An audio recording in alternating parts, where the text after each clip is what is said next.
跟住咧係講到咧屬羊嘅朋友啦，咁屬羊喺2026年馬年咧，貴人照命、迷惘咧，同埋機會咧都有嘅。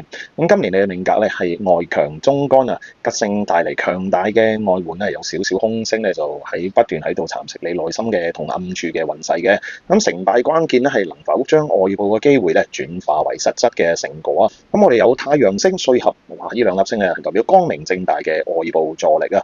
太陽星咧係有利事業嘅明星嘅，特別係適合咧遠方發展、涉外部事務嘅。如果你做營業啊，去同人傾生意啊，要出外咧係特別好嘅，能夠咧照亮咧你嘅路途啊。咁歲合係和合之星啦，係令到人際關係順暢和諧嘅，合作咧係容易成嘅，你容易識得咧呢一啲達官貴人係有權力實力嘅人士嘅。咁亦都容易得到咧他人相助嘅。今年可以主動出擊啦，多啲參加所有嘅會議啊、公開嘅活動啦，主動結識有實力嘅前輩啊或者客戶嘅，利用咧歲合嘅力量進行團隊嘅組建啦，促成合作，化解咧舊有嘅矛盾嘅。咁預防太陽星咧，佢係有啲耗散嘅特性嘅，小心咧過度曝光導致精力嘅透支，或者係因為咧過分嘅樂觀而疏於防範嘅。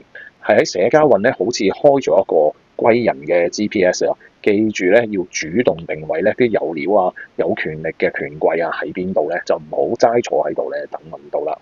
咁另外有粒天空星咧，係代表創意無限同埋現實虛幻嘅，係空靈同埋空亡嘅共同體啊！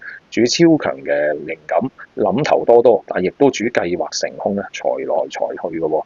咁我哋咧係點樣善用佢咧？同埋係可以從事創作啊、設計啊等工作咧，你係如魚得水，係非常有助力嘅，可以產生咧突破性嘅構思嘅。咁絕對咧係要戒掉呢個投機啦、炒賣啦，特別係虛擬貨幣嘅，好易咧係化為烏有嘅。所有重要嘅計劃咧，必須咧要寫清楚啦，要有後備嘅方案嘅。咁另外就係一組黃番同埋晦氣內外交困嘅負面能量啊！黃番咧除咗是非之外咧，都令人咧有失魂落魄啊、精神不振啊、成日你唔集中咧，做事係易出錯嘅特性嘅。咁晦氣星咧主行事唔順利啦，頭頭碰着黑啦，感覺咧成日好似俾人揾笨咁樣嘅。接納咧呢個運氣有高有低啊！唔順嘅時候咧，暫停工作，去做一啲運動啊，或者去出外散心，轉換呢個心情嘅。多啲親近咧太陽星嘅正能量啦，例如可以真係去曬太陽啦，同積極同朋友交往嘅，出外咧傾下偈。重要嘅文件咧要檢查3次啦，係避免咧係有錯誤嘅。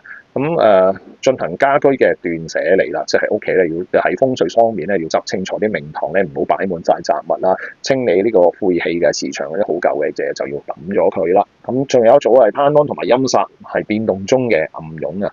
咁慳康係主變動啦、遷移啦、功名啦，今年嘅環境咧係易有變嘅，例如出差啦、搬屋啦、轉工啊。陰煞咧最主要咧就係暗中嘅小人啦，或者女性嘅是非啊，或者同一啲靈體嘅問題啊，或者一啲隱疾咧係有關係嘅。咁我哋咧係與其抗拒嘅改變咧，不如主動計劃啦。我成日都係咁樣講啦，我哋主動去轉換呢個工作嘅環境啊，去搬屋啊，或者咁樣咧係借助呢個攀安之力去衝出一個新嘅路嘅。咁特別小心咧係小人啦，或者係女性嘅小人啦，閒言閒語啊，避免捲入呢個是非啦。如果係女性嘅話咧，要注意去做下身體檢查，呢啲婦科啊、內分泌嘅隱疾啊，避免咧就去一啲陰氣重嘅地方啊。嗱，咁如果你要出入大酒店咧，非必要就唔好去啦。咁出差嘅時候選擇咧光猛咧整潔嘅酒店啊，避免咧入住呢個尾房啊嚇，因為尾房大家都聽過啦，通常都有好多問題嘅。咁總結啦，咁今年嘅太陽星有助我哋解除呢個困局啦，用歲合之力咧建設呢個人防陰煞嘅暗咧係保平安嘅。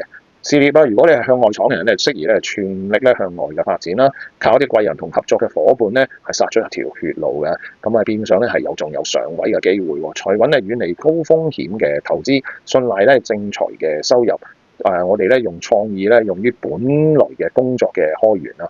咁健康方面咧係守護狀態啦，多做運動啦，驅散呢一個負能量啦，對身邊嘅信息保持警覺咧，同埋明哲保身嘅。咁學似隻醒目嘅羊仔啦，食草啦，吸收太陽嘅能量啦。嗰陣時咧都要豎起隻耳，聽清楚四周嘅環境係咪安全嘅，穩住呢個內心，咁先能夠將吉星嘅力量咧發揮到極致嘅。咁以上咧就係屬羊嘅人喺2026年馬年咧嘅流年運程啦。如果你有咩唔明白嘅，可以歡迎嚟揾我，可以幫你打開你嘅如意輪咧，令你更加順利嘅。